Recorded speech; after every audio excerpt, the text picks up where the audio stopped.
حصل مسؤول نادي الزمالك على موافقة نادي بلاك بولز بطل موزمبيق لإقامة مباراة الفريقين في الجولة الخامسة بدور المجموعات لبطولة كأس الكونفدرالية الأفريقية المقرر لها يوم 12 من يناير المقبل بالقاهرة بدلا من إقامتها بموزمبيق.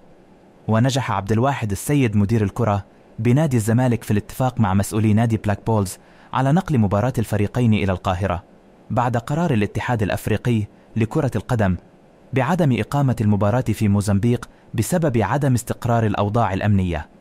تأتي هذه الخطوة من أجل توفير سبل الراحة للفريق ولتجنب رحلة السفر إلى موزمبيق. وبدأ مسؤولو الزمالك في مخاطبة الاتحاد الأفريقي لكرة القدم للحصول على موافقته بشأن إقامة اللقاء في القاهرة.